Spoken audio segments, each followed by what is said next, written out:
Kylie Minogue has released 17 studio albums, and today I'm ranking every single one of them from the absolute pits to pop perfection. Now, if you live in America, your understanding of Kylie might be slightly limited.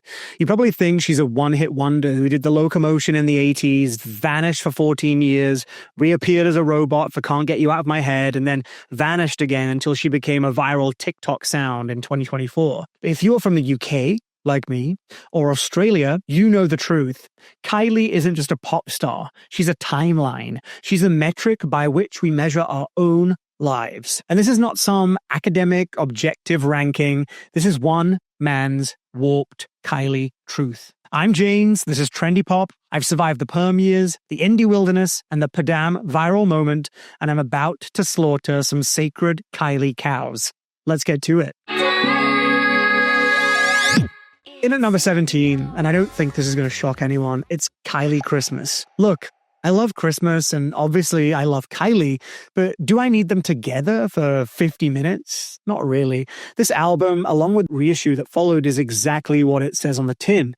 It features James Corden, which I'm sure is considered a hate crime in at least 3 countries. However, it's not completely without merit. 100 Degrees, with her sister Dani, is a camp disco stomper that deserves to be played year-round, not just in December. Any song that's about barbecuing on the beach at Christmas is okay with me.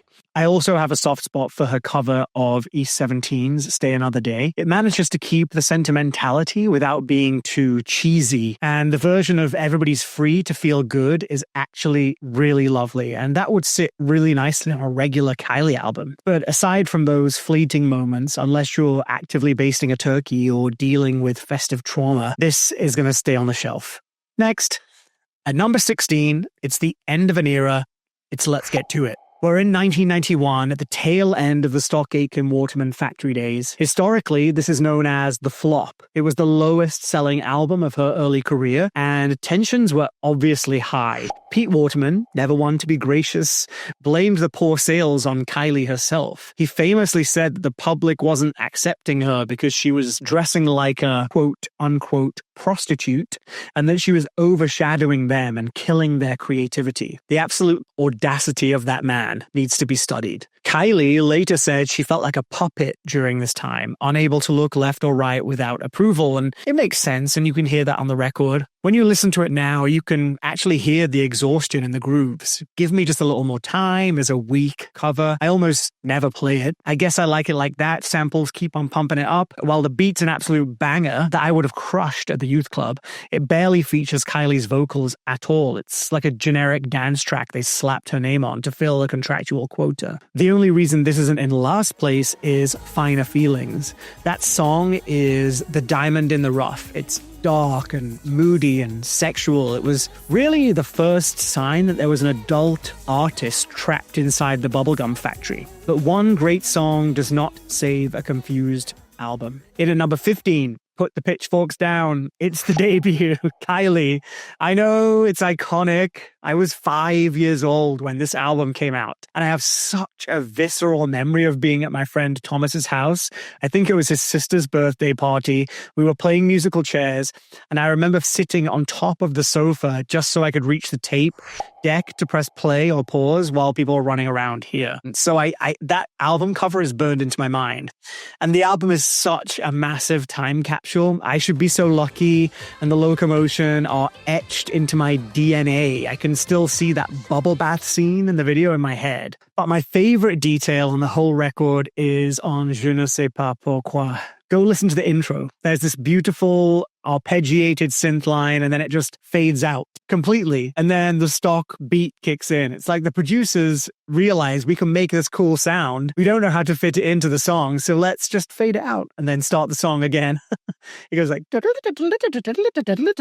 it just fades out. It's lazy, it's rudimentary, and I love it. The deep cuts are actually really strong examples of those beefed up ballads they used to do. Got to Be Certain has absolutely no space or air in it, but it manages manages to be both sad and euphoric at the same time. Turn It Into Love really transcends the album. Honestly, that wouldn't sound out of place on Aphrodite or X. It's a really great pop song. Look My Way gives me major Janet Jackson Control vibes, which I obviously love. And Love at First Sight, not the 2000 one, the original one, is so theatrical. It's like the I Want song from a musical about a girl who wants to marry a prince. But do I listen to it now in 2026? Rarely. The production is very industrial sounding now. It's very dated. It's nostalgia, but it's not a daily listen. Okay, so in at number 14, I'm placing the sequel, Enjoy Yourself. Released barely a year after the debut, this is the definition of a rush job. The label clearly said, it worked once, just do it again, but faster.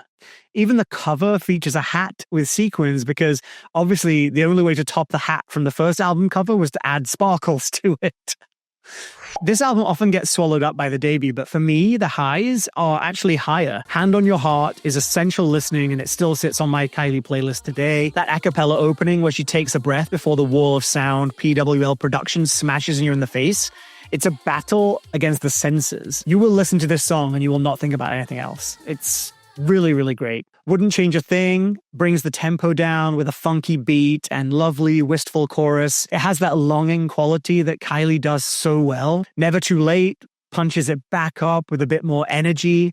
These are both songs that are still on my Kylie playlist to this day. Nothing to Lose is wonderfully camp and bright, and then you have the bizarre moments. Telltale Signs is a shocker. It's kind of jazzy, bluesy ballad where her voice actually shines through the mix.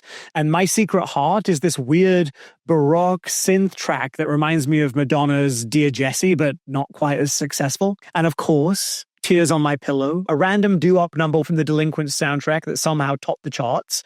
It's a mixed bag of an album. The highs definitely are higher than the debut. Okay, number 13 is The Missed Opportunity. Kiss Me Once. I was living in London when this came out. I remember living on Campbell Road in Putney, buying this on iTunes and sitting in front of my Apple TV and just feeling not much. It's a really hollow album. On paper, it should have been huge. Kylie signed to Roc Nation. She was working with Sia, who was exec producing the album. She was in rooms with Pharrell Williams. But putting Kylie in a room with Jay-Z's team just doesn't make sense. You don't really go to Kylie for slick American R&B. You go to Kylie for camp European pop. I Was Gonna Cancel sounds like Pharrell hitting the generic beat button on his keyboard. And Sexercise was doing dubstep about 4 years after dubstep had died. And don't get me started on that god-awful duet with Enrique Iglesias, Beautiful. It's awful. But it sits here because Into the Blue is euphoric. It charted at number 12 in the UK, which is a crime, but it's uplifting, orchestral pop perfection. It's everything that Kylie does best. And there are other gems buried on this album. I was obsessed with Million Miles for the longest time. It's a great pop track with incredible throbbing beat. If Only is a bop. Feels So Good, which is a Tom Aspall cover, is silky smooth. And even Fine, which I loved, and Mr. President and the experimental Sleeping with the Enemy are interesting. It's actually a decent collection of songs, but the campaign felt hollow. It felt like she was chasing trends and making a bid for the American market really transparently. Quickly, before we get to number 12, this is actually my first ever foray into the Kylie Minogue cinematic universe on my channel. If you want to see more Kylie content, do me a huge favor and hit that like button. It lets me know that there are plenty of lovers out there watching, and it tells the YouTube algorithm to make sure these videos land in your feed the second they drop. Thank you. Okay, so in at number 12 is Tension. Recency bias is a hell of a drug. When Padam Padam dropped, the world stopped. It really came out of the blue. I don't think anyone, even the most die-hard Kylie fans, expected a global viral smash hit at this stage in Kylie's career. It was a cultural reset, largely thanks to TikTok, and seeing her everywhere again was undeniably amazing. But now that the dust has settled, the album itself is just fine. It feels like she tried to follow up the warmth of disco with something cooler, tougher, and more electronic, similar to how she moved from Light Years to Fever.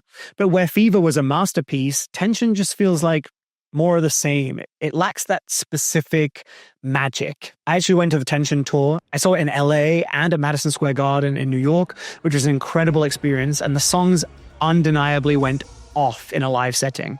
But do I put the album on at home?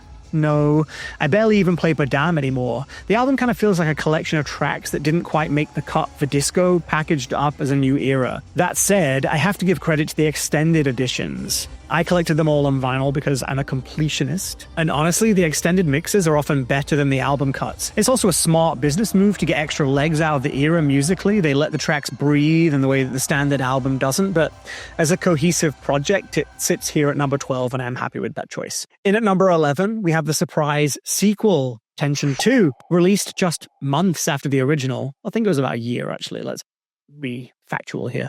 The album essentially fixed all the problems I had with the first one, where Tension felt a bit scattered and like it was trying to cover too many bases. Tension 2 is focused, it's tighter, it's darker, and it leans fully into this late night electronic world. I actually prefer it, which is obviously why it's higher in my list, but Lights, Camera, Action opened the Tension tour, and I wasn't sure about it on first listen, but seeing it live completely converted me, which is something I love about going to live shows. They can really change your perception of a song or perception of an album. It has that relentless runway energy that just works. And Edge of Saturday Night with the Blessed Madonna, that is a legitimate rave classic, and that was one of my highlights of the Tension tour. It feels grimy and euphoric in all the right ways. But the absolute crown jewel of this album, and honestly, maybe my favorite Kylie song of the last decade, is Good As Gone. I have a very specific theory about this track. It was produced by TMS, the team behind Little Mix's biggest hits like Wings and Salute. When you listen to the pre-chorus, the harmonies, and that strutting beat, you can hear the ghost of a Little Mix demo from their Glory Days era. It has that girl group attitude that Kylie rarely taps into,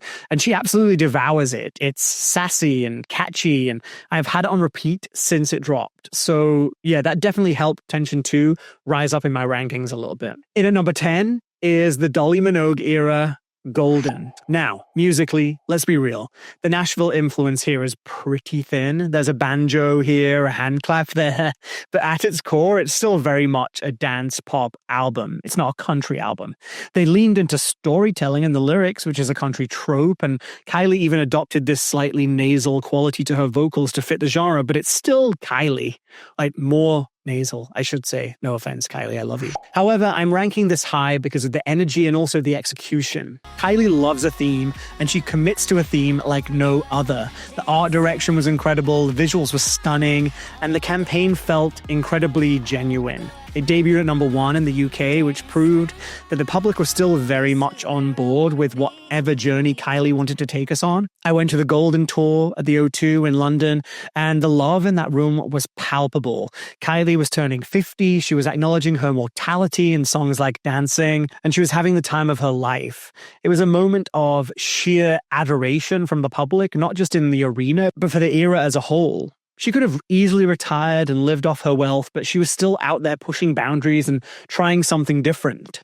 Stop Me From Falling is great fun. Sincerely Yours is sweet. And while I don't listen to the album as often, as a moment in her career, it definitely deserves to be celebrated. Okay, rising to number 9 and taking the crown as the best album of her early career, it's Rhythm of Love. This is the turning point. This is the metamorphosis. I'm putting this above Debut and Enjoy Yourself because while those were fun, this was the first time Kylie Minogue became a cool pop star. You have to understand the context. She was dating Michael Hutchence from INXS at the time. He was introducing her to rock and roll, to art, to a different way of living. She went on writing sessions to LA to work with new producers, finally stepping outside the Stock Aitken Waterman factory in London. And visually, she burned the hayseed hat and she finally showed some midriff. This was the birth of sexy Kylie. The singles run on this album is absolute scripture. Better the Devil You Know is iconic. It's the moment she throws her arms up in the video and you see the star she's going to become. Step Back in Time is a disco pop classic. Shocked is an absolute staple. These are all songs that are still on my playlist to this day. But What Do I Have to Do is the one for me. It's a massive highlight of her early career, and I still have that on heavy rotation. It's sophisticated, it's driving, and it's the moment her gay audience really locked in. This wasn't just music for the teen magazines anymore. These songs were for the clubs. The album tracks are a mixed bag, which keeps it out of the top tier. Secrets is basically just Got to Be Certain Part 2, and there's still some filler, but Things Can Only Get Better is an absolute banger. Honestly, we need a Thunderpuss remix of that immediately. It wasn't a complete departure from the PWL sound, but it was the first time that it felt like Kylie was in the driver's seat. It's the sound of her growing up and taking control and laying the groundwork for the icon that she is today. That's why it's the essential early Kylie record for me. At number 8 is The Pivot Point. Kylie Minogue, 1994. This was the ballsy move. In 1994, Kylie could have signed with any major label on the planet. She had the platform, she had the fame, but she turned them all down to sign with Deconstruction, a cool indie dance label. She wanted to prove she was an artist with a capital A, and that level of intentionality deserves so much respect. If she hadn't taken this risk, she might not be around today. If you were 11 years old in 1994, like I was, Confide in Me changed your brain chemistry. It was written and produced by Brothers in Rhythm, which included Steve Anderson, a man who would go on to become her musical director and is still working with her to this day. Actually still works with many 90s pop stars to this day. Steps is another group I know for sure.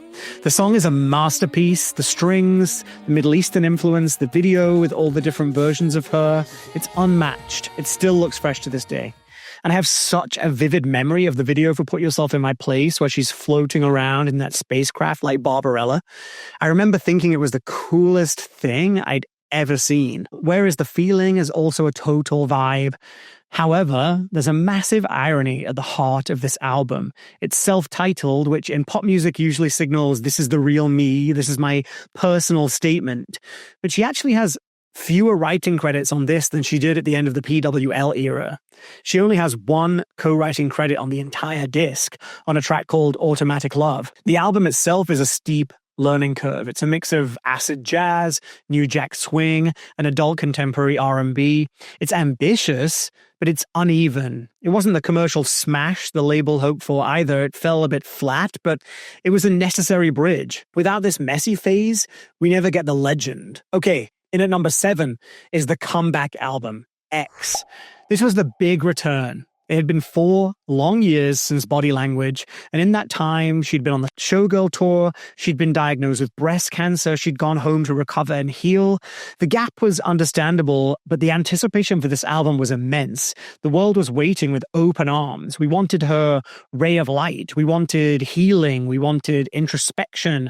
We wanted to know how Kylie was feeling after she'd gone through this traumatic experience. Instead, she gave us a cold, jagged, experimental electro record that kept us completely at arm's length. There is one song, No More Rain, that vaguely touches on the trauma she'd been through, but she isn't revealing any deep, dark secrets here. It felt like a missed opportunity to let us in, honestly. There's also a lot of drama surrounding the creation of this album.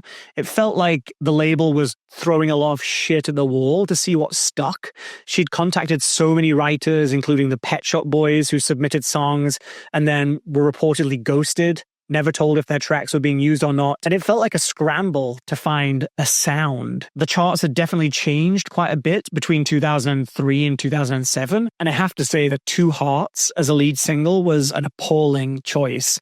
It's a glam rock stomp that feels like a blatant Goldfrapp ripoff, and it just didn't fit in with the mood of what people wanted from Kylie. Then you have Heartbeat Rock, which sounds like a Gwen Stefani holla Batgirl reject. It was Kylie chasing a trend that had already passed. But when this album hits, it hits hard. The One is shimmering, euphoric bliss. Probably the highlight of the album for me. Wow is an absolute rush. In My Arms is a total banger. And then you have the more experimental cuts like Speakerphone, Nudity, which show off a really cool, detached side of her personality. They feel like attempts to do what Britney was doing on Blackout. Even Sensitized, which uses a Guy Chambers sample, works perfectly. Ultimately, though, X feels like a disjointed collection of singles rather than a cohesive album, but the highs are high enough to keep it in my top 10. At number 6 is the now fan favorite, the lost masterpiece, Impossible Princess.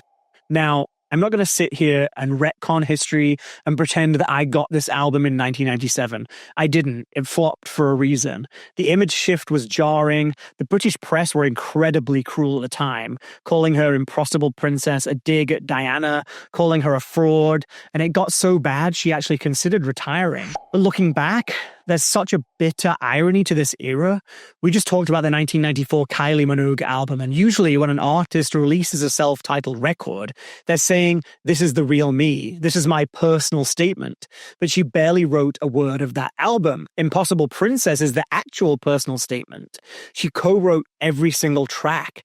This was Kylie taking the pen, finding her voice, and proving she wasn't just a puppet for the producer. It's a diary entry that the 1994 album pretended to be, and the music backs it up. Breathe is a top-tier Kylie song. It has this effortless, cool restraint that she hadn't really mastered before. Cowboy Style is brilliant, weird indie pop. Did It Again is so clever with that video of fighting her own stereotypes. Indie Kylie versus sex Kylie versus cute Kylie. Drunk is a massive highlight for me. It captures that messy 90s energy perfectly. Dreams is the closest we get to the grandeur of Confide in Me. It's huge and cinematic and a perfect way to end the album. And I have to mention Some Kind of Bliss because I love that song. I snapped the album up on vinyl for the 25th anniversary and it hit number 5 in 2022 in the album charts, proving that sometimes you're just ahead of the times. It's an album that I respect more than I play, but it's definitely earned its place in Kylie history. Into the top 5, the album that literally saved my sanity, it's Disco. I have such a specific, visceral, emotional attachment to this record. I was spending quite a bit of time in Dallas when this came out in 2020. In LA, the world was closed and people were wiping down groceries with Clorox and everything felt incredibly bleak and isolating. But in Dallas, everything was open and I was able to walk the Katy Trail and listen to Kylie and go to restaurants. So at this moment of international suffering, like a beacon in the dark, Kylie Minogue decided to build a vocal booth in her living room, learn how to use Logic Pro, and engineer her own vocals just to give us the Studio 54 fantasy we couldn't actually live. That isn't just releasing an album, that's an act of public service. And the music isn't just a pastiche or a costume she put on. It feels incredibly authentic. Say Something was the first taste, and it's a heartbreak disco classic. It's euphoric, it's galactic, but it has a longing for connection that makes you want to cry on the dance floor. Real Groove is effortless and it slides out of the speakers like liquid gold. It's sleek and sexy, and Magic is pure, unadulterated joy that just cuts through the gloom. But the deep cuts are where it really shines for me. Supernova is genius. That vocoder, the energy, the lyric shining like a supernova is etched into my brain. Where Does the DJ Go is basically Your Disco Needs You for a new generation. It has that same frantic, theatrical energy, asking the question, where did the party go? And Dance Floor Darling, the way it speeds up at the end, it captures the chaos of a night out perfectly. And Last Chance is incredible too. Last chance to be my baby. So good. This didn't feel like Kylie chasing a trend just because Dua Lipa or Doja Cat were doing disco. Kylie is disco. She's been doing this for decades. It felt like a warm hug when we needed it the most. And unlike a lot of lockdown albums, I still listen to this front to back because the quality is just undeniable. In at number 4, we have the cool sister of the discography. It's Body Language. This album represents the single coolest pivot in Kylie's discography. She just conquered the world with Fever. She was arguably the biggest pop star on the planet for a brief moment in time. She could have easily made Fever Part 2, more robots, more lasers, more high-energy pop. Instead, she looked at the charts, saw everyone screaming to get attention, and decided to whisper. She hired minimalist electro-clash producers. She styled herself like Brigitte Bardot. I still think this is one of her best logos and visual eras, and she released Slow. To me, Slow is a masterpiece, and there's nothing else like it in her discography. Also, the video is amazing. It's minimal, it's sexy, and it remains her coolest UK number 1. I have a really specific attachment to this record because it came out right around my birthday during what was actually a pretty dark time in my life. And despite the album being quite cool and detached, I clung to it and it felt like an escape. I remember buying it at HMV on Oxford Street in London. And many years later, I would also go to the swimming pool in Barcelona. I think that's like a gay mecca, a rite of passage thing to do now. The album isn't perfect, though, I have to be honest. I've always hated Chocolate Sorry to the chocolate fans out there. It feels like they were just ticking the ballad box because they felt like they had to.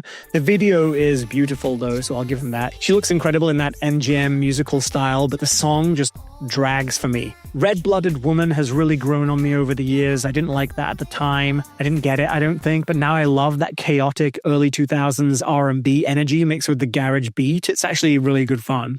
And the deep cuts are sublime. Still Standing is a bop, Secret Take You Home and Obsession are stylish and sleek, and Loving Days is lush and cinematic, and a really nice throwback to the Impossible Princess, Confide in Me, Dreams era of Kylie. It's interesting to remember that she didn't do a full tour for this album, which is quite surprising. She did that one night only TV special at the Apollo instead. Maybe they thought the sound was too intimate for arenas, but whatever the reason, it makes this era feel like a special, exclusive club. It was a bold left turn that proves she wasn't just a pop puppet, that she had impeccable taste. Number 3 is The Correction, Aphrodite. After the confusion and coldness of the X era, Kylie looked in the mirror and remembered exactly who she was. She hired Stuart Price, who produced Confessions on a Dance Floor for Madonna, spent a fortune on production, and created the most cohesive, expensive-sounding pop album of her career.